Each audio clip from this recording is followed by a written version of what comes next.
Hello guys, welcome back to my YouTube channel EN learners. I आप सब अच्छे होंगे। तो चलिए गाइज, आज की क्लास को स्टार्ट करते हैं। तो आज हम आपका डिस्कशन करेंगे, वो करेंगे मैथ एंड साइंस। आपको जैसे कि पता है CTET में आपके कई यहाँ पर जो है सेक्शन डिवाइड होते हैं। इसमें आपका एक मैथ एंड साइंस का भी होता है। जो स्टूडेंट मैथ और साइंस के होते हैं वो आपका ये वाला पोर्शन करते हैं, और जो स्टूडेंट SST के होते हैं उनका आपका अलग पोर्शन जो है होता है। तो इसी प्रकार से जो आपका CTET का एग्जाम होता है, इसके हमने 3 पार्ट कर लिए, जिसमें हमने आपकी लैंग्वेज से रिलेटेड, CDP से रिलेटेड जो भी आपके प्रीवियस ईयर क्वेश्चन थे वो हमने सभी डिस्कस किए। ये जो आपका प्रीवियस ईयर पेपर है आपका 2018 में आया था, जो कि आपका ऑफलाइन मोड में ही हुआ था। तो हम इसी पेपर को यहाँ पर डिस्कस कर रहे हैं। इसके बाद जो है आपके 2018, 19, 20 जितने भी आपके प्रीवियस ईयर पेपर बने थे वो सब हम यहाँ पर डिस्कस करेंगे। तो जो भी नया जुड़ा हो चैनल के साथ वो चैनल को सब्सक्राइब कर लेना, ताकि आपको ऐसे ही सारी इंफॉर्मेटिव क्लास जो है समय पर मिल सके। तो चलिए गाइस, क्लास को स्टार्ट करते हैं। तो यहाँ पर जो आपका भाग 4, आपका सेक्शन 4 मैथ एंड साइंस, ये आपके यहाँ पर क्वेश्चन हो गए। तो यहाँ पर जो है आपका सबसे फर्स्ट क्वेश्चन है वो है आपका, तो इसमें आपका सबसे फर्स्ट क्वेश्चन, एक बैठक में सदस्यों में 4/25 महिलाएं थी, वह सदस्यों का कितना प्रतिशत था। तो यहाँ पर मैथ का क्वेश्चन पूछा है। इसका जो है आपका थर्ड आंसर बिल्कुल सही हो जाएगा, 16%। यहाँ पर जो है आपको उसका सोल्यूशन भी देखने को मिल जाएगा। चलिए आगे क्वेश्चन को देखते हैं। आपका 92, इसमें क्या दिया हुआ है, एक दुकान ने अपनी कीमतों में 10% की कमी की है, एक सामान की नई कीमत क्या होगी जो पहले रुपए यहाँ पर 500 में बेची जाती थी। तो इसका जो करेक्ट आंसर हो जाएगा वो हो जाएगा आपको सी। इस सभी क्वेश्चन के जो है आपको अपने से खुद से प्रैक्टिस करनी है, इन्हें सबको सोल्व करना है। आगे बात करते हैं आपका क्वेश्चन नंबर थर्ड में क्या दिया हुआ है आपको, नीचे तापमान दे रखा है, इसे एक डाटा सेट क्या है, डाटा का परिसर क्या होगा। तो इसका जो बिल्कुल करेक्ट आंसर हो जाएगा वो हो जाएगा आपका बी। तो इसका जो है 16 डिग्री सेल्सियस जो है बिल्कुल सही हो जाएगा। आगे बात करते हैं आपका 94 में क्या दिया हुआ है आपका, एक सिक्का 10 बार उछाला जाता है, इसका परिणाम इस प्रकार अवलोकित किया जाए। ये आपको यहाँ पर दे रखा है, चित प्राप्त की संभावना क्या है। ठीक है, H क्या है आपका चित है, T क्या है आपका पट है। तो इसमें बताना है किसकी संभावना कितनी बार है। तो यहाँ पर चित की जो संभावना है वो आपकी 3/5 है। तो इसका करेक्ट आंसर ए हो जाएगा। आगे बात करते हैं आपका 95 में आपसे पूछा है संख्यात्मक व्यंजक। यहाँ पर आपका दे रखा है, दिखाता है कि क्या चीजें दिखाता है, ये दिखाता है कि परमेय संख्या योग के अंतर्गत संवर्त होती है। तो आपका ये आंसर जो है बिल्कुल सही हो जाएगा। आगे बात करते हैं यहाँ पर आपका 96, निम्नलिखित 3D आकृतियों में से किसमें शीर्षक नहीं होता। पहला है आपका पिरामिड, फिर आपका प्रिज्म, इसके बाद है आपका शंकु, और जो आपका फोर्थ ऑप्शन है वो है आपका गोला। तो इसका बिल्कुल सही हो जाएगा आपका गोला में ही आपका जो है 3D का यहाँ पर शीर्षक देखने को नहीं मिलता। आगे बात करते हैं 97, यहाँ पर दे रखा इफ, ये आपकी पूरी इक्वेशन दे रखी है। इसमें जो है आपको x का मान यहाँ पर बताना है। तो यहाँ पर आपका ऑप्शन है 1/5, 2/5, 3/5, 4/5। तो इसका करेक्ट आंसर हो जाएगा 3/5 जो है इसका बिल्कुल सही आंसर है। चलिए आगे चलते हैं। 98 में क्या दिया हुआ है, मानिए कि 3 परमेय संख्या जहां ए आपकी 3/5 है, बी आपकी 2/3 और सी आपकी -5/6 है, निम्नलिखित में से कौन सा सत्य है। तो ये इक्वेशन दे रखे, बतानी कौन सी आपकी सही है। तो इसमें जो है सी बिल्कुल सही हो जाएगी।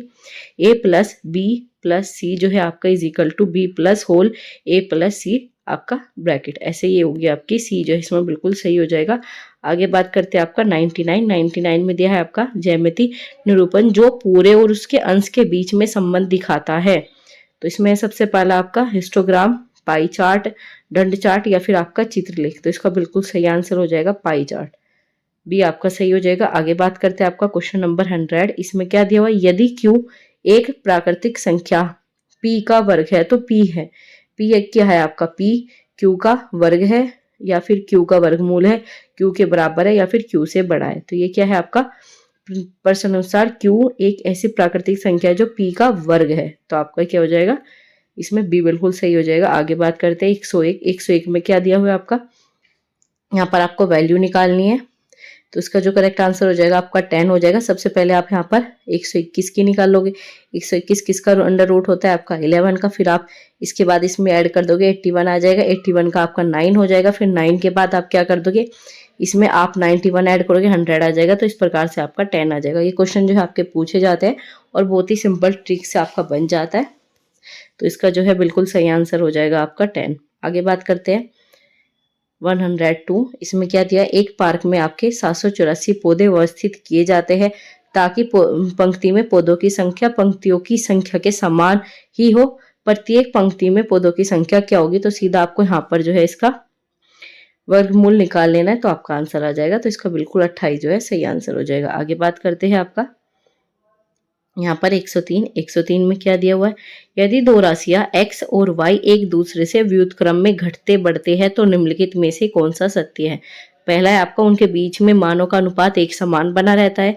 इसके बाद है उनके संबंध में मानों का गुणांक एक समान बना रहता है। इसके बाद है उनके संबंधित मानों का योग एक समान बना रहता है। आगे बात करते हैं उनके संबंधित मानों का अंतर एक समान बना हुआ होता है। तो इसका जो बिल्कुल सही आंसर हो जाएगा वो जाएगा आपका बी, उनके संबंधित मानों का गुणन एक समान बना रहता है। आगे बात करते हैं आपका 104। इसमें आपका गिवन दिया हुआ है, ये आपकी पूरी इक्वेशन होगी, ठीक है। इसे आपको करना है, इसमें y का मान आपसे पूछा है 8 होगा, 6 होगा, 2 होगा या फिर 4।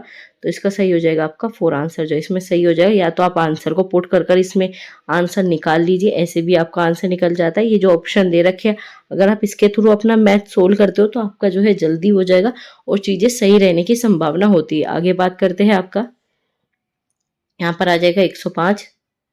700 मीटर स्क्वायर क्षेत्रफल में एक आयतकार टैंक को भरने के लिए 140 मीटर क्यूब पानी की आवश्यकता होती है। टैंक में पानी स्तर की ऊंचाई क्या होगी। तो इसका जो बिल्कुल यहाँ पर दे रखा है 10 सेंटीमीटर, 20 सेंटीमीटर, 30 सेंटीमीटर या फिर 40 सेंटीमीटर।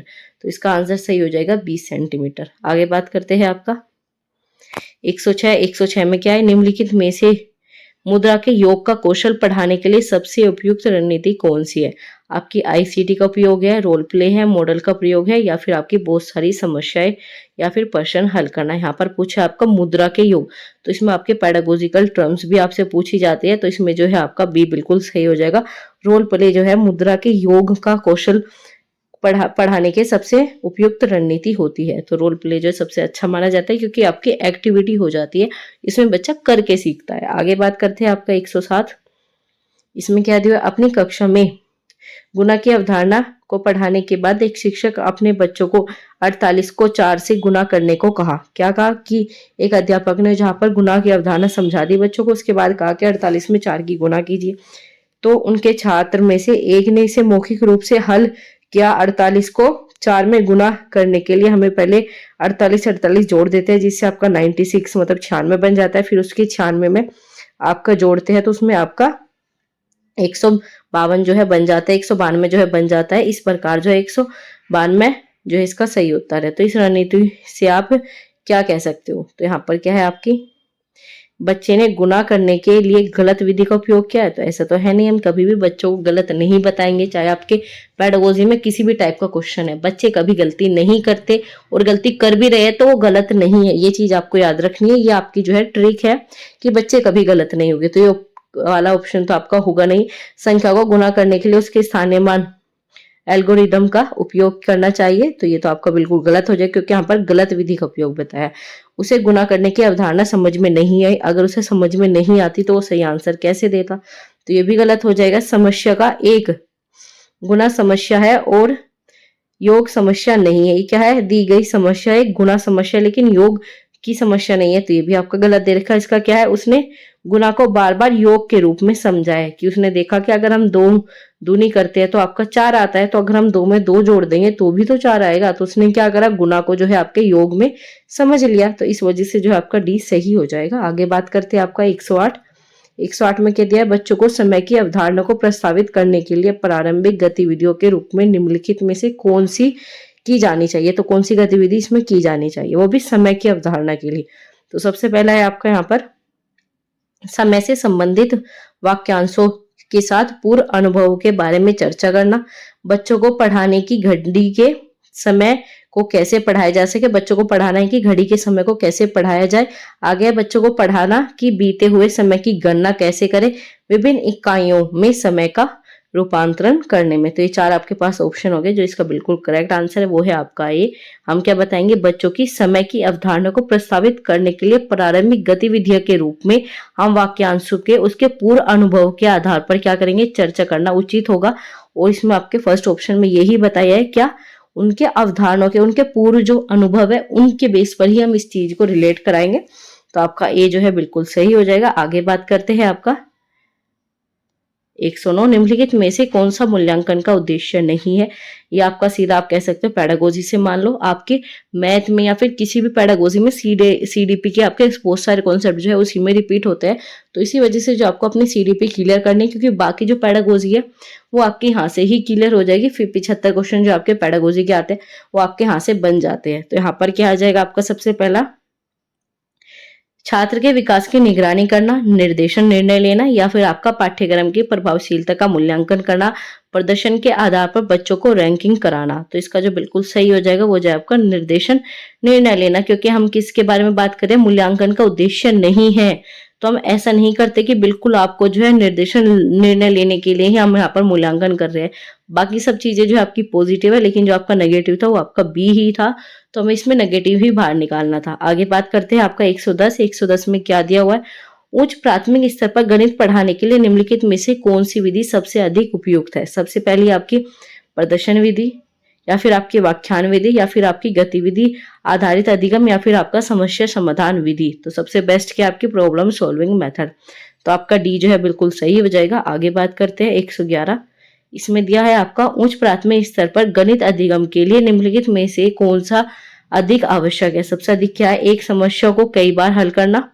आगे आपका किसी समस्या को हल करने के लिए विभिन्न तरीकों को खोजना, विभिन्न सूत्रों को याद रखना। तो याद करने वाली चीजें आप हटा दीजिए, ये आपका नेगेटिव चीजों में आते हैं। इसके बाद बात करते हैं आपका शिक्षक बोर्ड पर जो लिखता है उसे सही ढंग से नकल करना। तो कॉपी करना भी आपकी सही चीजें नहीं है। तो इसका जो बिल्कुल सही हो जाएगा वो हो जाएगा आपका बी। क्या करना, किसी समस्या को हल करने के विभिन्न तरीके को खोजना, ना कि एक ही समस्या को बार बार हल करना। तो आपका इसमें बी बिल्कुल सही हो जाएगा। ये रहा आपका एक्सप्लेन यहाँ पर। आगे बात करते हैं 112 में क्या दिया है, उच्च प्राथमिक स्तर पर गणित की कक्षाओं के उपयोग में होने वाली पूछताछ की रणनीति। सबसे पहला क्या है, को हतोत्साहित करना चाहिए, क्योंकि यह उस बच्चे को नीचा दिखाती है जो उत्तर देने में असमर्थ है। तो हतोत्साहित नेगेटिव वर्ड हो जाएगा, कट कर दीजिए। आगे बात करते हैं, कक्षा को कोलाहलपूर्ण बनाती है, क्योंकि बच्चे बहुत ज्यादा बातें करेंगे। तो ये भी चीज आपके नेगेटिव है, हटा दीजिए। आपको अगर आपको पेडागोजी वाले क्वेश्चन सोल्व करने हैं तो आपको ऐसी अप्रोच यूज करनी होगी जो आपको सीधा क्वेश्चन को देखकर आंसर जो है आपका निकाल दे। जैसे कि नेगेटिव चीजें उन्हें अलग करो, पॉजिटिव चीजें अलग है। आपको क्वेश्चन को समझना है, समझते ही आपका खेल बन जाएगा। जितनी ज्यादा प्रैक्टिस करोगे इन क्वेश्चन की, उतने ज्यादा जो है आपके सीटेट क्लियर होने के चांस बढ़ जाएंगे। सीटेट जो आपका इतना टफ एग्जाम नहीं है, अगर आप इसे अच्छे से समझते हो तो आपका ये आराम से हो जाएगा। तो यहाँ पर क्या बताया कि यहाँ पर ज्यादा बच्चे बात करेंगे, तो ये भी नेगेटिव है। आगे बात करते हैं, बच्चों के बीच तनाव पैदा करती है। तो ये तो यहीं पर गलत हो गया, पूरा पढ़ने की भी आपको आवश्यकता नहीं है, तो ये भी कट कर दीजिए। आगे है क्या, बच्चों को उनके विचार या समझ व्यक्त करने के लिए आलोचनात्मक रूप से सोचने में मदद करती है। तो एक ही आपका यहाँ पर पॉजिटिव था, वो था आपका डी। चलिए आगे बात करते हैं आपका 113 में क्या दिया हुआ है, एक शिक्षक ने कक्षा 8 में के बच्चों को क्षेत्रफल मापना सिखाया, लेकिन उनके कई छात्र क्षेत्रफल और आयतन की विभिन्न इकाइयों के उपयोग के बीच में आपका यहाँ पर उलझन में है। बच्चों को इस तरह के भ्रम का कारण क्या हो सकता है, बच्चे क्या है यहाँ पर उलझन में है। तो यहाँ पर क्या है, सबसे पहले बच्चों को क्षेत्रफल की इकाई का उपयोग नहीं आता। ये भी आपका नेगेटिव है कि उन्हें इकाई का उपयोग नहीं आता, इस वजह से उन्हें उलझन है, भ्रम है। तो ये भी गलत है। बच्चों को विभिन्न इकाइयों को याद नहीं किया, तो याद करना भी नेगेटिव हो गया। अलग अलग इकाइयों को उनके दैनिक जीवन से संबंधित किए बिना सभी को एक साथ बताया गया, ये आपका हो सकता है, क्योंकि वो किस चीज में, कि वो छात्र क्षेत्रफल और आयतन की विभिन्न इकाइयों के बीच में उलझन में है। आगे है आपका कक्षा 8 के शिक्षार्थियों के लिए क्षेत्रफल मापने की अवधारणा एक कठिन विषय है। तो ये चीजें भी हम कर सकते हैं। ना तो आपका ए होगा, ना आपका बी होगा, ना आपका डी, क्योंकि कठिन विषय दे दिया। तो सीधा अगर आपको सी भी सही नहीं लग रहा, फिर भी आपको सी पर जाना पड़ेगा, क्योंकि 3 चीज जो है यहाँ पर नेगेटिव है और जो आपकी एक ही चीज यहाँ पर पॉजिटिव है। तो सीधा का सीधा जो आपका सी बिल्कुल सही हो जाएगा। आगे बात करते हैं आपका यहाँ पर 114 में क्या दिया है, कक्षा में गणितीय वार्तालाप को प्रोत्साहित करने के लिए सबसे उपयुक्त निम्नलिखित में से कौन सा हो सकता है। तो यहाँ पर सबसे पहला क्या, गणितीय विवरणों के बारे में बात करते हुए उनका उपयोग करते समय बच्चों को एक सटीक भाषा का उपयोग करने में सक्षम होना चाहिए। आगे बात करते हैं आपका यहाँ पर क्या, गणित से डरने वाले बच्चों को कक्षा में आपस में बातचीत करने या अंतःक्रिया में सक्षम होना चाहिए। यहाँ पर क्या है, डरने वाले बच्चे, तो ये तो नेगेटिव हो गया, तो बी हटा दीजिए। आगे बात करते हैं गणित के विषय के बारे में कक्षा में बहस आयोजित करना। बहस नहीं यहाँ पर होता, अगर चर्चा आयोजित करना तो पॉजिटिव था, बहस करना आपका नेगेटिव वर्ड है, तो ये भी आपका कट हो जाएगा। तो ना तो आपका बी होगा ना आपका सी होगा, आपका एक बार डी भी देख लेते हैं। इसमें बच्चों को गणित की कक्षा में प्रमेय तथा सूत्र को वाचन में सक्षम होना चाहिए। हमें यहाँ पर सूत्र या फिर प्रमेय रटाने नहीं है, हमें रटना नहीं सिखाना, तो आपका यहाँ पर डी भी कैंसिल हो जाएगा, सीधा आपका जो है ए ही बचा, क्योंकि प्रोत्साहित करने के लिए यहाँ पर चीजें हो रही है, तो आपका जो है इसमें ए जो है बिल्कुल सही हो जाएगा। आगे बात करते हैं आपका 115, इसमें क्या दिया हुआ है, गणित में नैदानिक परीक्षण का उद्देश्य क्या है। अगर आपको डायग्नोस्टिक टेस्ट के बारे में पता है, नैदानिक परीक्षण के बारे में पता है, तो आप ऐसे ही गणित में उसे यूज कर लोगे, आपने सीडीपी में पढ़ा है, तो यहाँ पर वो चीजें आपके काम आएगी। तो सबसे पहले क्या है, बच्चों की समझ में अंतर जानना, माता पिता की प्रतिक्रिया देना, आगे है आपका प्रगति रिपोर्ट भरना, अंतिम अवधि की परीक्षा के लिए प्रश्न पत्र की योजना बनाना। तो आपका यहाँ पर अध्यापक माता पिता की प्रतिक्रिया हट जाएगा, ये यहाँ पर नहीं होता, रिपोर्ट बनाना भी नहीं, और ऐसे प्रश्न पत्र की योजना करना ये भी नहीं। हम क्या करते हैं, आपके बच्चों की समझ में अंतर जानते हैं कि बच्चा कितना समझा कितना नहीं समझा, कहाँ समस्या, उसे फिर उसका हम निदान करेंगे, तो ये सारी चीजें जो है आपकी इसमें होती है, तो ये जो बिल्कुल सही हो जाएगा। आगे बात करते हैं, आपका यहाँ पर आ गया उपचारात्मक शिक्षण, ठीक है, रेमिडल टीचिंग। ऊपर क्या पढ़ा आपका, डायग्नोस्ट, यहाँ पर क्या है, रेमिडल। चीजें पता करने के बाद जो है हम यहाँ पर उसका उपचार देंगे। हमने देख लिया बच्चों को किसी प्रकार की समस्या है, वो आपका नैदानिक में आ जाएगा, लेकिन उस समस्या का समाधान आपका उपचार में आ जाएगा। तो यहाँ पर सबसे क्या है, पूरी कक्षा को पढ़ाने के लिए सबसे पहला, दूसरा है पाठ की पुनरावृत्ति के लिए, खेल मार्ग विधि के द्वारा शिक्षण के लिए, या फिर कमजोर छात्रों को सीखने की कठिनाई को दूर करने के लिए। तो एक ही है आपका यहाँ पर डी जो है बिल्कुल सही हो जाएगा। आगे बात करते हैं आपका यहाँ पर 117 में क्या दिया है, निम्नलिखित में से कौन सा एक गणितीय प्रतिक्रिया नहीं है। तो यहाँ पर क्या आपका मान प्रदर्शन, रटना, आकलन, मापन, ठीक है। रटना क्या है, नेगेटिव वर्ड है, बस यही हटा दीजिए, क्योंकि नेगेटिव ही पूछा था, नोट था, तो नेगेटिव चीजें ढूंढ लो सीधा। तो आपका यहाँ पर क्या हो जाएगा, बी बिल्कुल सही हो जाएगा। आगे बात करते हैं आपका गणित सीखने में त्रुटि का एक महत्वपूर्ण भूमिका निभाती है, यह कथन है, किसका है। ये जो आपका कथन दिया है ये बिल्कुल सही है गलत है, ये आपको बताना है। असत्य है क्योंकि लापरवाही के कारण त्रुटियां होती है, तो ये तो चीजें आपकी गलत है, क्योंकि गलती हो सकती है चाहे टीचर हो या स्टूडेंट हो, ऐसा नहीं है कि लापरवाही के कारण होगी। आगे बात करते हैं, सत्य है क्योंकि त्रुटि बच्चों की सोच को दर्शाती है। आगे बात करते हैं, सत्य क्योंकि गणित सटीक होता है। आगे बात करते हैं, सत्य क्योंकि त्रुटियां प्राप्त अंकों के बारे में प्रतिक्रिया प्रदान करती है। तो आपका डी सही हो जाएगा कि गलती जो है आपकी बच्चा करता है, लेकिन गलती से क्या कर रहा है, वो चीजें सीख भी तो रहा है ना, महत्वपूर्ण भूमिका निभाती है। अगर उसे पता लग गया कि 2 + 2 उसने अगर यहाँ पर 5 लिखा तो वो गलत है, तो दोबारा तो वो 5 नहीं लिखेगा ना, तो इसका सोल्यूशन ढूंढेगा कि 2 और 2 क्या होते हैं, आपके 4 ही होते हैं। तो यही बच्चा करेगा कि गलती से अपनी सीखेगा। तो यहाँ पर जो है आपका डी बिल्कुल सही हो जाएगा। आगे बात करते हैं, यहाँ पर आकार पढ़ाते समय एक शिक्षक ऐतिहासिक स्थानों की यात्रा की योजना बना सकता है, क्योंकि फर्स्ट ऑप्शन है आपका अवकाश समय प्रदान करने की आवश्यकता है, क्योंकि अधिकांश पाठ्यक्रम समय पर पूरा हो चुका है, या फिर यह संचार कौशल को सुधारने का अवसर देगा, या फिर आपका आकार हर वस्तुक्रय का एक अभिन्न हिस्सा है। इस तरह की यात्राएं विषय से संबंध को प्रोत्साहन करती है। आगे आपका शिक्षा बोर्ड यहाँ पर दे रखा है, द्वारा फील्ड ट्रिप की सिफारिश की जानी चाहिए, इसलिए इसका आयोजन आवश्यक किया जाना चाहिए। इसमें आपका ए बी सी इस तरीके से दे रखा, तो इसमें क्या हो जाएगा, आपका सी ऑप्शन जो है बिल्कुल सही हो जाएगा। बाकी जो है आपका यहाँ पर अलग हो जाएगा। सी में क्या था, इस तरीके से देना है कि ताकि उस विषय से उसे क्या मिल सके, प्रोत्साहन मिल सके। जो जो चीजें वो पढ़ेगा, उसे ऐतिहासिक स्थानों को पढ़ेगा तो उसकी वस्तुकला, ये सब चीजों के बारे में स्टूडेंट जान सके। इसलिए जो हमें बाहर आपका फील्ड ट्रिप के अकॉर्डिंग भी हमें बच्चों को चीजें सिखानी चाहिए। तो इस वजह से जो है आपका बी सही हो जाएगा। आगे बात करते हैं आपका 120, इसमें क्या दिया हुआ है, एक छात्र को एक घन की सतह का क्षेत्रफल निकालने के लिए कहा गया था, उसका आयतन निकला। यहाँ पर आपका एक छात्र को एक घन की सतह का क्षेत्रफल निकालने के लिए कहा गया था, उसने आयतन निकाला। क्या कहा गया, क्षेत्रफल निकाल लिया, आयतन निकाला। गणना की त्रुटि का क्या कारण हो सकता है। तो सबसे पहला क्या है आपका, छात्र कक्षा को उब पाता है क्योंकि उसे गणित की कक्षा पसंद नहीं है। ये चीजें नेगेटिव है, इसे हटा दीजिए, ऐसे आंसर कभी नहीं होंगे। छात्र उस कक्षा के अध्ययन को करने के लिए उपयुक्त नहीं है, ये भी चीजें गलत है, इसे भी कट कर दीजिए। आगे बात करते हैं, छात्र सतह के क्षेत्रफल और आयतन की अवधारणाओं को समझने में सक्षम नहीं है। आगे बात करते हैं आपका यहाँ पर इसमें दे रखा है आपका छात्र सतह का क्षेत्रफल और आयतन की अवधारणा को समझ गया। अगर वो समझ गया होता तो फिर वो गलती ना करता। तो सीधा का सीधा क्या था, उसे समझने में प्रॉब्लम हो रही है आपके क्षेत्रफल और आयतन को, वो वॉल्यूम और एरिया के बीच में जो है डिफरेंस नहीं कर पा रहा। तो यही रीजन है, आपका सी जो बिल्कुल सही हो जाएगा।